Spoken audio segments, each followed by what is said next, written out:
My parents built their future around my sister and gave her control of everything while I was told not to expect much and to make my own way. Years later, they begged me to bail my sister out of her own mess. Looking back, the indications were always there. At first, my accomplishments were subtle, but my younger sister Chloe had lavished dinner parties for every modest award. Or how my parents were always too eager to abandon everything for her dancing performance while I sat alone at my soccer games wondering whether they were stopped in traffic again. They did not. They just did not arrive. Chloe is 3 years younger than me. And to be fair, she was gifted. The type of child who shone on stage and could stroll into a room and draw every pair of eyes without trying. She had the charm, elegance, and amazing ability to weep on cue, which worked shockingly well when she needed to get out of trouble or blame anything on me. My parents, Rachel and John, were completely enamored with her. Not in a proud parent sense, but as if they considered her as a valuable investment. Initially, I didn't mind. I wasn't the sort that competed for attention. I liked dabbling with electronics, making projects in the garage, and understanding how things worked. While Chloe was mastering pirouettes and receiving standing ovations at the school play, I was reviving old laptops and making a little bucks mending phones for neighbors. I was proud of my small projects. However, my parents never looked up from Chloe long enough to notice. When they did, they typically said something like, "That's nice, Ethan, but don't spend too much time on that stuff. You don't want to burn out before you even get to college." College. That became the line in the sand. Chloe was prepared for it. Elite summer camps, tutoring, and college prep courses began freshman year. I was advised to be practical and explore trade school. There's nothing wrong with trade school, of course. But this wasn't my dream. I intended to study engineering and possibly create a tech firm eventually. But whenever I discussed it, I received the same reaction. A tight-lipped smile and a lecture on how not everyone is cut out to pursue huge dreams. It stung, but I pushed through. I assumed that if I just proved myself, people would come around. So I continued to work correcting problems, learning to code, and educating myself in software design using old manuals and YouTube videos. At the age of 18, I developed my first app. It was clumsy, unattractive, and barely functional. But it was mine. I recall showing it to my parents, anticipating something. Interest, curiosity, and perhaps even pride. Instead, my mother glanced at her phone halfway through and remarked, "You know, Chloe's team might qualify for nationals this year. Isn't that exciting?" That was the first time I didn't respond, simply nodded and left the room. The older we became, the worse things got. My mother nearly micromanaged Chloe's applications to Ivy League institutions, which involved a team of private consultants and a vision board. I was attending night studies at a small college while running a thriving repair company from my basement. I was earning more than I expected, enough to buy my own beat-up automobile and begin saving. My parents, however, continued to consider it as a pastime, as if I were simply spinning my wheels until I found something worthwhile to do. The moment that really impacted me, though, was when Chloe was accepted into Columbia. "Isn't this a big moment?" I congratulated her honestly. "I mean it." And the entire family hosted this enormous dinner party. Friends, extended family, catered cuisine, and champagne for the grown-ups. And sometime between the speeches and the toasts, my father stepped up, clinked his glass, and said, "We always knew Chloe would do something special. She's the kind of person who can lead a company someday, maybe even take over the family business." I froze. The family business. My father had a modest but profitable logistics firm that he founded in his 20s. He would tell me stories of working nights, pushing for contracts, and sleeping in his van. I always imagined Dad intended to pass it on to me one day. We discussed it when I was younger. I figured I'd earn it. That night I gazed at him, hoping for any evidence that he hadn't just wiped me from our family's future plans. But he didn't even turn in my direction, instead raising his glass to Chloe, who was grinning like a Broadway star. I said nothing that night. I did not create a scene. But something inside me broke. Not in a spectacular sense, but more of a subtle shift. It's like finally acknowledging a fact that you've been avoiding for years. They had already made their decision. I was merely background noise in Chloe's limelight. Over the next few years, the truth gradually emerged. My parents paid for Chloe's tuition, her off-campus housing, and even helped her begin a little fashion firm on the side. I requested for a little loan once to upgrade some servers for a client project, and they replied they were short on funds right now. I did not ask again. I took on additional work instead. Started skipping sleep and working harder. I learned more about business, formed ties with developers, and pursued online certifications in design and AI systems. My side hustle grew into something more substantial. Over time, I continued to attend family meals and play the role, but I no longer expected anything from them. They did not notice the change. Not really. As long as I smiled and said, "Congrats, Chloe," on cue. My mouth remained shut. I remained invisible. But then came the pivot, the twist that launched everything into motion. 3 years ago, my father convened a family meeting. I remember it well because it was the first time he had expressed an interest in discussing the business with me. My heart actually raced a little. I wondered whether he had finally seen me, but no. He stated that he was retiring early and wanted to lead the organization into a new era. That is how he stated it. He stated that he had given careful consideration to who should succeed him. After considerable study, he concluded it was time to appoint Chloe as CEO. She'd learned leadership at school, knew branding, and possessed natural charm, which he believed were more essential than logistics or operations. I inquired calmly what would happen to the management team, the systems, and the employees who had been with the firm for decades. He answered, "They'll adapt. It's time for new blood." "And me?" I asked. He grinned as if he pitied me. "Ethan, you are doing great in your own way, but this isn't your thing." That sentence stayed with me like a thorn under my skin. Chloe took charge, and as expected, everything began to go apart. Initially, it was slow. A few customers lost, some employees departed. She brought in her college buddies to modernize operations, sacked old hands who had created the firm from the bottom up, and relaunched with a sparkling new logo and a strange mission statement that sounded like it was written by an AI attempting to be funny. The numbers began to plummet. Vendors were furious, but my parents continued to defend her. They said she was finding her footing. She only needs time. I remained silent, concentrating on my own work. My company had grown into a full-fledged technology consultancy by then, with 5 staff and clients in 3 countries. But I didn't boast or gloat. Still, I watched. I watched as Chloe ran the firm into the ground while my parents maintained their confidence in her, despite obvious flaws. My mother called me a few months ago. She sounded exhausted, shaky. She remarked to Ethan, "We need to talk, Ed. It's about the business." I sat back in my chair and looked at the charts on my second monitor. One of my most recent contracts had just cleared for 7 figures, but I didn't announce it. "Okay," I responded. "What's going on?" There was a long gap. "It's bad. Chloe made some mistakes. Big ones. The company's in trouble.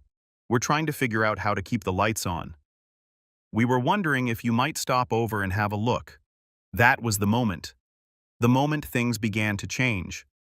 I didn't say anything at first, just let the silence go, since a part of me wanted to assist. Despite everything, they remained my family, but another part, an older, sharper portion, recalled all the times they had chosen her. I was repeatedly warned to stay in my lane. All the evenings I spent smiling while they celebrated her accomplishment as if I didn't exist. And now they were phoning me, pleading.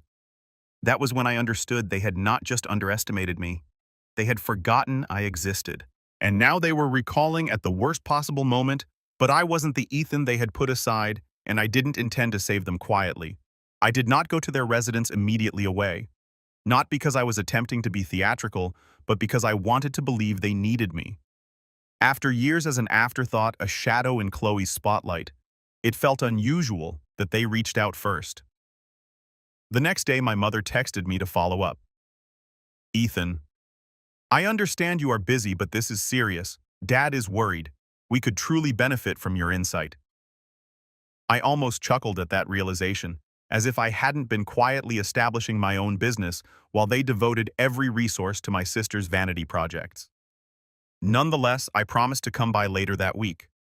I didn't wear a suit, only trousers and a sweatshirt. I wanted to remind them that I was still me. The version they agreed on did not appear to be successful. My mother answered the door, appearing 5 years older than I recalled. Her hair was knotted in an untidy bun, and her eyes looked like she hadn't slept in days. "Ethan," she murmured, drawing me into an embrace. "It's really bad." The living room appeared unchanged, but the vibe was wrong. My father sat rigid on the couch looking at a folder that appeared to be full with death certificates, and Chloe wasn't even present. Apparently, she was meeting with a branding coach that afternoon, which my mother said was critical. She's still trying to be hopeful, my mother said, wringing her hands. However, we've lost 3 significant clients in the previous 3 months. The payroll bounced last week. And well, the bank froze our credit lines. I kept my expression neutral. Inside, I felt a combination of emotions including sympathy, vindication, and a sliver of shame. But overall, I felt disconnected, as if I were watching a documentary about people I once knew. They put everything out for me. Chloe had taken more than 2 years ago. At first, she was full of enthusiasm and big ideas, rebranding the firm and switching to fashionable new logistics software that no one in the warehouse understood. She sacked the operations manager who had been with my dad since year 1 since he didn't fit in with the new culture. She had hired her college roommate to manage vendor contracts, which resulted in a legal disaster. And she was wasting money on ineffective influencers to boost the company's image. I flipped through the reports. Read, and you allowed this to happen, I inquired bluntly, glancing between them. My father did not meet my gaze. We felt she simply needed more time. She is under a lot of strain. You understand how difficult it is for women in business. That almost made me choke. I've worked with some incredible women, driven, talented, and creative powerhouses. Chloe did not lack opportunities. She lacked accountability. They asked if I could check at the back-end systems and maybe recommend someone to help, but I knew what they were actually asking. They just didn't want to speak the words yet. Not out loud. After 3 hours, I told them I'd think about it and that I'd need access to various files and admin dashboards to do a proper review. They agreed immediately. My father even said something like, "We should have brought you in earlier." That was the closest thing to an apology I'd ever received. When I finally saw Chloe the next week, she hardly recognized me. "Oh, hey, Ethan," she said, flipping her sunglasses onto her head. "You're here to do stuff, right?" I asked her, waiting. She grinned. "Don't worry, I won't get in your way. I know it's more your speed, more my speed." She still regarded me as the nerd in the garage playing with wires while she dominated the world. But the world she made was on fire, and she hadn't detected the smoke. Over the following 2 weeks, I delved in, and what I discovered was worse than I had anticipated. Chloe had misclassified employees as contractors, resulting in a pile of overdue taxes. She failed to fulfill several service contracts.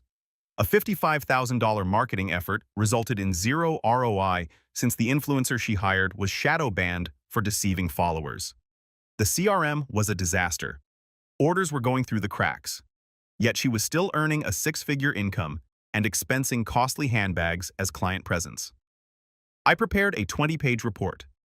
I discussed immediate risks, mid-term recovery alternatives, and long-term strategic pivots. I color-coded everything. My team, yes, I had a team, assisted in the development of automation technologies that could simplify their process and save expenses by 40% in 3 months. I texted it to my dad and suggested we meet in person. When I arrived on Saturday, Chloe was already there. She remarked, "I read your little report before I even sat down. Cute, very spreadsheety." "Why?" My mother flinched. "Chloe, please." "No, I mean it," she said, arms folded. "It all seems so rational, so binary. But business is more than just numbers, Ethan. It is about vision, relationships, and narrative." "Chloe," I replied gently, "your narrative cost the organization $350,000 last quarter." She rolled her eyes. "You are just bitter. You've always been. This is not about salvaging the firm. It is about you attempting to prove something." I glanced at my father and mother, expecting for them to interfere. They did not. So I stood up. "You're right," I responded. "This isn't about proving anything because I already did. I built something on my own. I don't need your validation." I texted my parents. "But if you want this firm to exist, she cannot be in control, not even on paper. I will help, but only if I have complete control, operational, financial, and legal." Chloe gasped as if I had smacked her. "You aren't serious. You want them to just hand it over to you." "No, I said I want them to keep it. You ran it into the ground. I'm offering to fix it for a moment." Nobody said anything. Then my mother stood. "Maybe we should discuss this rationally." "No," I answered. This is not a conversation. It is a decision. My father looked torn. His pride in Chloe was evident on his face, but so did the tiredness and anxiety. And then Chloe said something that ultimately severed the last thread of kindness I had. If you do this, she continued, pointing to me like a child, I will tell everyone that you sabotaged me, that you inserted incorrect data. I will go online. Ethan, I have followers. You do not have the right to eliminate me just because you are envious. The room fell completely quiet. My mother seemed terrified. That's when I understood they didn't know everything, but they were aware she was unstable.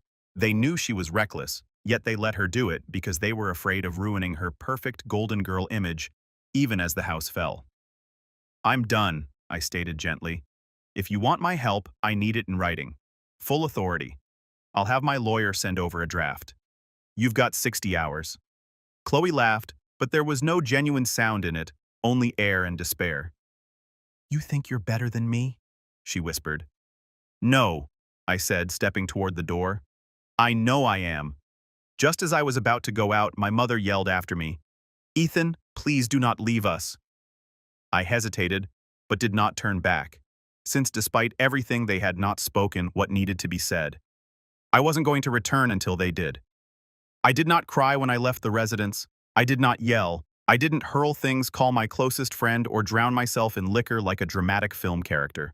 No, I drove home in quiet with the windows down and the chilly breeze numbing my cheeks. When I returned to my minimalist apartment, which had more servers than furniture, I perched on the edge of my bed and gazed at the wall. It was a strange feeling. Not quite wrath, not quite despair, just emptiness. I believe I had always held out hope that everything would eventually balance out, that my parents would notice me, not just glance at me or remember to send me a birthday text, but as someone capable and worthwhile. But what Chloe said that day, and how swiftly she was allowed to say it, shattered that illusion. They were not going to pick me, they never had. And it was time for me to quit sitting about like a backup quarterback wanting to get summoned off the bench. I didn't do anything in the first week after the blowout. My consulting staff picked up the slack.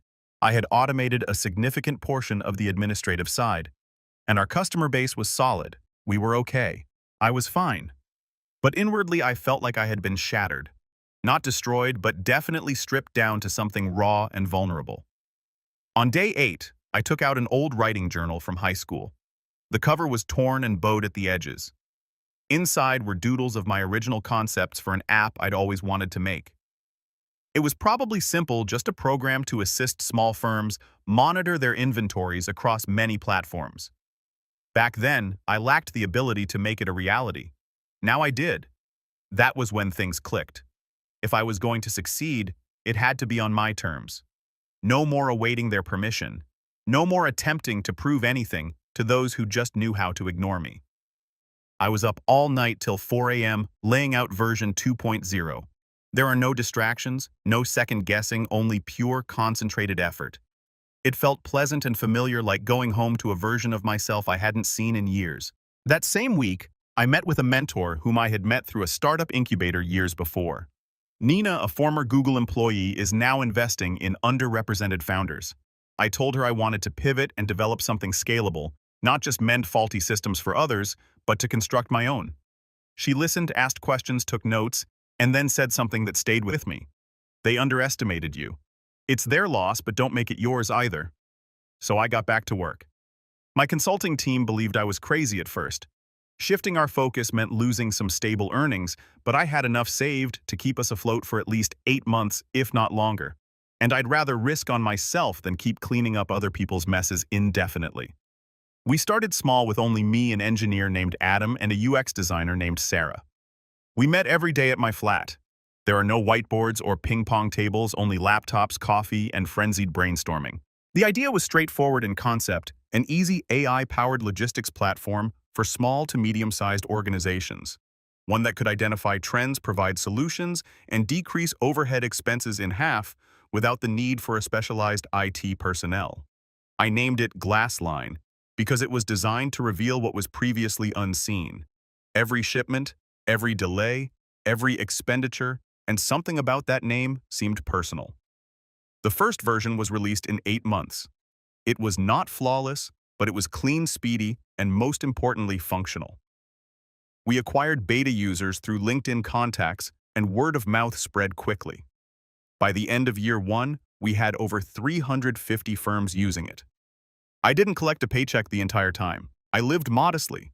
No trips, no shopping sprees, no fancy vehicle, just me constructing something genuine while everyone else dismissed me as a basement IT guy who didn't see the big picture. I occasionally received updates through the grapevine. My parents never contacted me personally, but I did have relatives that chatted. They said the family firm was losing customers. Chloe appears to have doubled down on an influencer effort that flopped. She had also begun to blame the income reduction on poisonous criticism from former employees. Classic Chloe. I didn't interact or remark. I just listened, nodded, and returned to my job. But then something interesting occurred. Glassline was named one of 10 companies revolutionizing logistics by a mid-tier business publication 18 months after its establishment. A few weeks later, we received our first purchase offer from a competitor that I had respected for years.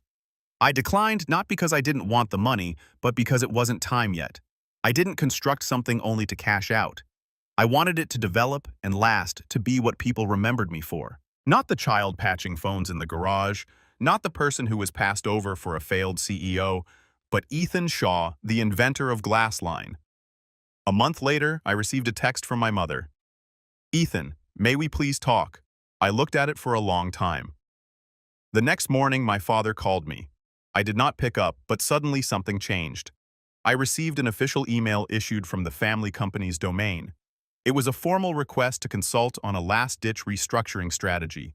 They were finally saying the word I'd been waiting for years: assistance. Not because they wanted to be nice or because they spotted me, but because they were drowning. The firm was on the verge of failing. Vendors were walking. A former warehouse manager filed a complaint claiming unfair termination. Chloe had supposedly left town for a spiritual retreat and was not returning emails. And their accountant, who I faintly recalled as a guy named James, who smelled like cough drops, had departed in the middle of the quarter without leaving any notes. They wanted me to save them, not just aid them. And for a brief time I considered saying yes. They did not earn it. Rather, the firm did. There were still personnel present, people I recalled from vacations and workplace picnics. People who had previously offered me food rubbed my head and said, "You're going to be just like your dad someday." But then, I read the email's final sentence. "We hope you will consider this." Chloe did her best. Please understand. It wasn't her fault. That proved to be the final straw. Even today, even now, they would not confess the reality. I couldn't call it what it was, so I did not respond. Instead, I forwarded the email to Nina asking her to schedule a meeting with our legal counsel. If they were serious about the transfer, it would not be a casual favor. I was finished doing things out of guilt or hope. They had never imagined I could build something like this. And now that it was taller than the empire they had given Chloe, they wanted to go back in, but I was no longer the child waiting in the wings. I was the one holding the curtain open. And they were about to discover how dramatically that stage had altered. It was surprising how calm I felt when typing the email. There's no bitterness or adrenaline surge, just peaceful clarity. Nina sat opposite from me in the co-working area we had upgraded to following our first major round of investment. The area was bright and contemporary with plenty of glass walls and soft lighting. The type of area I used to fantasize about while I was coding from a rickety workstation in my bedroom with takeaway boxes piled beside me. Now it was genuine mine. "I'm not doing this out of spite," I informed her as I pressed send. "I understand," she replied. "But you aren't doing it out of guilt. That's vital. That's..." She was correct. For the first time, I wasn't responding to my family. I responded to reality with accuracy, leverage, and power. The letter I submitted was not confrontational. It was professional. I wrote to both of my parents describing Glassline Technologies Incorporated's probable takeover of their firm. It was not a consultation offer. It was not a proposition for collaborative leadership. It was a buyout offer with conditions attached. Complete operational control. Full ownership is transferred within 30 days. All decision-making authority was transferred to me and my executive board. Chloe has been permanently removed from all leadership and stakeholder positions. It was not about punishment, It was about shielding the company from more harm and preventing my own name from being identified with their mess until I had complete control. I emailed it, shut down my laptop, and did not think about it again for the rest of the day. I had other meetings and projects. Glassline was in negotiations with a big shipping company that wanted to test our tracking software in their regional hubs. I couldn't afford to become emotionally entangled again. But later that night, the response arrived not from my parents, but from Chloe. The subject line reads, "This is war." The email itself is a diatribe with pages of blaming denial and twisted logic. She accused me of manipulating our parents and using a sensitive moment. Said I was attempting to obliterate her legacy and take something that was never mine to begin with. My favorite remark, however, was, "You were never meant to lead Ethan. You just waited in the shadows long enough for something to fall into your lap." I gazed at that sentence for a long time because for a little minute I believed it. Not because it was true, but because I'd been fed it for so long. It's the same script over and over. You are not a leader. You are not exceptional. You are not Chloe. But then I recalled how I stayed up late coding while Chloe partied. I spent years establishing something real while she created Instagram posts for bogus businesses. I remembered every invoice I'd chased, every issue I'd corrected, and every investor who had turned me down until ultimately saying yes. Nothing dropped into my lap. I didn't respond to her email since I was building it one block at a time. I submitted it to my lawyer and instructed him to file it under hostile communications. If she desired war, I would respond with quiet and planning. The following several days were a whirl of planning. My legal team set to work on creating a formal letter of intent. Nina and I met with our CFO and financial advisors to calculate the maximum amount for a strategic takeover. I didn't want the company since I missed my family. I wanted it since it was valuable if properly recovered. The logistical infrastructure remained robust. The branding was a disaster. The client relationships had burnt, but the business's bones remained intact. It may be rebuilt with the correct leadership. I began gently reaching out to ex-staff members that Chloe had let go because they did not fit her style. They were first suspicious and unwilling to speak, but as I explained what I was doing, their reactions changed. They offered one by one to return with conditions, but the trust remained. They recalled me not as the youngster who used to hang out at the office on half days, but as the man who never spoke down to them, who asked questions, and who was truly interested in how things worked. I also asked my CTO, Adam, to investigate the family company's failing back-end systems. He put together a demo that demonstrated how our Glassline technology could replace old infrastructure and save hundreds of thousands of dollars within a year. It wasn't just about taking control, it was about evolution. Meanwhile, Nina established contacts with a few anonymous investors who were interested in increasing our reach. They weren't concerned about the family drama. They were interested in return on investment, and if I can complete the transaction, it will allow me to enter a whole other market niche. Everything was falling into place. But then came the curveball. My parents demanded a meeting, not via email or through attorneys. In person at the office, not in their collapsing head. At first, I hesitated. Every instinct told me it was a trap, an emotional plea, or a guilt trip intended to make me react. But Nina persuaded me to accept it. "You don't have to agree to anything," she explained. "However, power is much more than just winning. It's about showing up on your own terms." So I answered yes. They came late. My mother seemed more fatigued than usual. Her blouse was crumpled and there was a noticeable stain on her sleeve. My father seemed smaller, not physically but emotionally, as if the years had finally caught up with him. They sat across from me in the glass conference room with sunlight sending crisp lines across the table. "You've come a long way," my father remarked, scanning the area. "I have," I replied simply. "Why are we here?" My mother spoke first. "We reviewed the offer and aren't ready to sign everything." I waited and said nothing, but she said, "We're happy to give you some control. We believe that an 8-month transition time with shared leadership is reasonable." I nodded slowly and stood up. "The meeting is concluded." "What?" my father asked, surprised. "You don't have 8 months," I explained. "You only have 6 weeks. Your accounts are redlined. Your employees are departing, And Chloe is one influencer away from pulling your business into another PR crisis. And you think this is leverage? My mother's voice trembled. Ethan, please, it is still our firm. No, I said it was. Now the ship is sinking and I am offering you a lifeboat. If you don't want it, that's great. Just don't pretend you're still in charge. Silence extended. And then my dad said something unexpected. She stated she would sue us. I blinked. What? He murmured. Chloe without looking at me. She threatened to sue us for emotional damages if we turned over the firm to you. Claim we cut her out unfairly and ruined her future. I laughed. Actually laughed. I said, that's rich. She wrecked herself. I merely volunteered to clean up. They did not answer. I softened somewhat. I'm not here to hurt her, I explained. I am here to rescue what is left, but I will not do it blindly. I refuse to do it with one hand tied behind my back. They glanced at each other. My mother wiped her tears. Then my father added softly, "We'll talk to the lawyers." That night I stayed late in the office. I was not celebrating, not yet. There was still too much at risk. But something inside of me altered. For the first time in my life, I wasn't just vying for a place at the table. I was putting together the blasted table, deciding who sat at it, what the food was, and what the rules were. I now had the leverage, and I planned to utilize it to rebuild in my image rather than destroy. My parents signed the paperwork exactly 15 days after the meeting.